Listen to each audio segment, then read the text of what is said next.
and thanks for joining us from our studios in Israel. I'm Emmanuel Kadosh here with ILTV's Morning Briefing. A routine I.D.F. drill in HEBRON has gone horribly wrong, resulting in the accidental death of an I.D.F. officer. On Tuesday evening, a Golani platoon in HEBRON under the command of 2nd Lieutenant David Golovenchik was running a drill to stimulate a stabbing attack at a HEBRON checkpoint. Some of the participating soldiers failed to clear their weapons of ammunition before the drill began. So during the drill, a rifle fired, hitting the 22-year-old Golovenchik in the chest.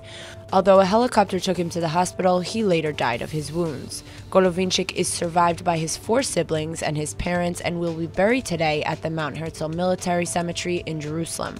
Following the incident, I.D.F. Chief of Staff Gadi Eisenkot has ordered a halt to all training exercises and a review of safety precautions throughout all Army units. The Prime Minister of India arrived in Israel yesterday, and he is getting the full VIP treatment from Israeli Prime Minister Benjamin Netanyahu. On his first full day in Israel, Netanyahu accompanied Narendra Modi on a spontaneous trip to the grave of early Zionist leader Theodore Herzl, as well as a lengthy visit to Yad Vashem and the Holocaust Memorial. Modi was visibly affected by the experience. Netanyahu says it's a new era for Israel and Indian relations. He's had close personal relations with Modi since 2014, but aside from that, he's now also pointing to the country's shared values as a reason for closer ties. Of course, another thing that brings Israel and India closer together is shared threats. Modi came to Israel to sign major defense deals, among other things, and before the Netanyahu-Modi honeymoon ever began, the two nations were already cooperating on security issues. Further, as a final surprise for the day, Israel announced that it is honoring Modi by naming a new flower after the Indian Prime Minister himself. A white chrysanthemum developed right here at a farm near Tel Aviv.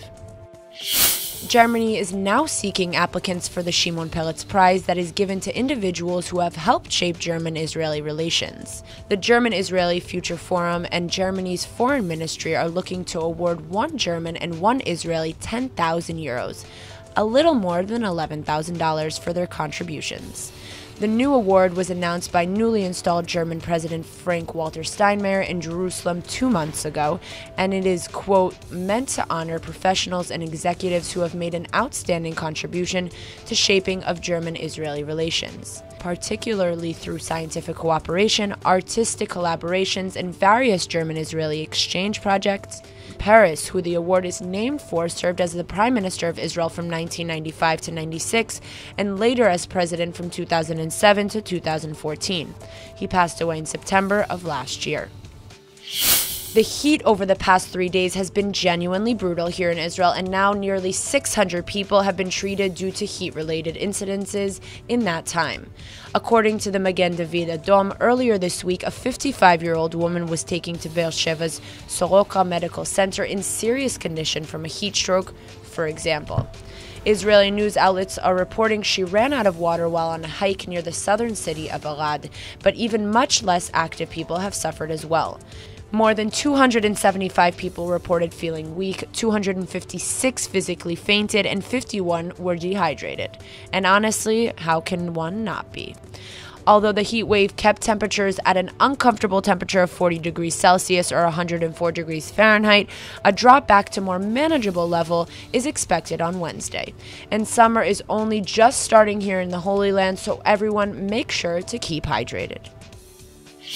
Israel has been hot when it comes to exposure and headlines in American media lately, and Israeli basketball star Omri Caspi is yet another subject on that list. After their championship win last season, the Golden State Warriors have officially signed the Israeli basketball star for a modest $2.1 million contract. The Golden State Switch will be the 6th NBA team for the 29-year-old Caspi during his 8 seasons in the league. He started off in Sacramento, where tensions with coach David Jorger quickly helped him transfer over to the New Orleans, where he unfortunately got injured during his first game.